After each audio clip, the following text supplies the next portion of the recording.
બોલે ગુજરાત એ કારણો શું છે? એ આ સલામતી કેમ જાગે છે? આ જે પણ પરિસ્થિતિ ઊભી થઈ છે અત્યારના સમયમાં, એમાં મહિલાઓનો કેટલો મોટો ફાળો આપી શકે છે? ત્યારે આપણે ઘરે માત્ર એકલા હોય છે, જેનો લાભ લઈને જે અત્યારની પરિસ્થિતિઓ મળતી રહી છે, ઘણી બધી મોટા પ્રમાણમાં મળતી રહી છે, એમાં બહેનો શું કરી શકે છે? તો આ આખો કાર્યક્રમ એ પ્રોત્સાહન છે, કારણ કે આ કેમ્પેન આખા ગુજરાતમાં થઈ રહ્યું છે. સોસાયટીએ જઈને અમે બહેનોને જાગૃત કરીએ છીએ. આમાં જાગૃત શબ્દ ખોટો એટલા માટે કહું છું કે આપણે બધા જાગૃત જ છીએ, બસ હવે જરૂર છે એ જાગૃતતાને અમલમાં મૂકવાની. તો હવે થોડીક જ વારમાં અમે નાટક લઈને આવ્યા છીએ, પણ તમે બધા એકવાર અમારી સાથે બોલી જાઓ કે બોલે ગુજરાત, બોલે ગુજરાત. અરે ભાઈ આ શું કોઈ સુરક્ષિત નથી. અત્યારે છોકરીઓ નાની મૂકીને, નાના બાબાઓને મૂકીને પણ કામે જવું હોય તો વિચાર કરવો પડે છે 100 વાર. એવી ટ્રેનિંગ જ આપવી જોઈએ કે કોઈ કશું આપે તો આપણે લેવું નહીં. જો તમે એને ઘરમાં મૂકી જાઓ તો એને દરવાજો ખોલવાની પણ એને ના પાડવી જોઈએ કે તારે બારણું ખોલીને બહાર જવાનું નહીં, બારીમાંથી જ તારે વાત કરવાની. જે આગળ થઈ અને દરેક વખતે જે આ બનાવ બને છે એમાં જે વ્યક્તિ એવું કરે એને સજા અપાવવી જ જોઈએ એમ, તો હવે એ ઓછું થતું થાય એમ. એટલે અમે તો નાના ઘર હોય એમાં તો રોકડો ન હોય, મોટા એટલે એના ઉપર વિશ્વાસ મૂકવો જોઈએ. ક્યારે પહેલાં એની બધી ઇન્ફોર્મેશન લઈ લેવી જોઈએ કે ક્યાંનો છે, શું છે, બધું જાણી પછી જ લોકરો રાખવા જોઈએ.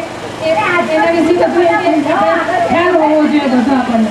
પછી ઘર આપણે ભાડે આપીએ છીએ એમાં ધ્યાન રાખવું જોઈએ કે કોણ આપીએ છીએ, ક્યારે કેવી વ્યક્તિ છે, શું છે, બધું જાણી પછી જ આગળ આપણે બધું. એટલે ઘરફોડ ચોરીઓમાં ઘણો બધો ફેર પડે છે.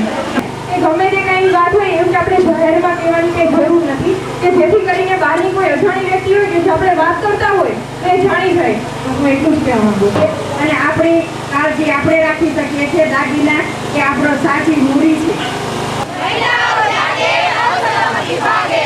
ત્યારે એક માત્ર ધ્યાન એવું હોવું જોઈએ કે જે જાય છે એના તરફ તમે જોવો, તો જ તમને તમારો દાગીનો પાછો મળશે.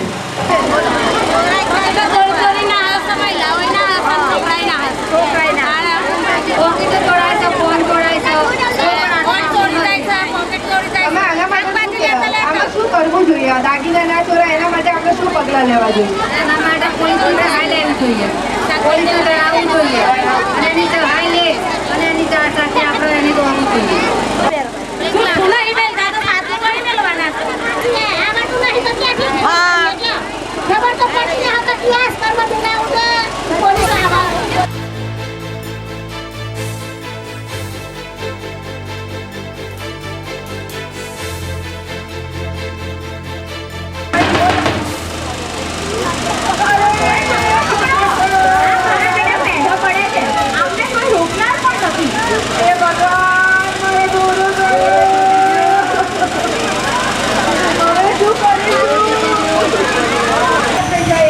महिलाओं जागे और सलामती भागे, ये नारा है बोले गुजरात के नए अभियान, जो कि महिलाओं के सलामती के सवाल को उठाता है, जिसकी शुरुआत आज बापूनगर अहमदाबाद से हुई।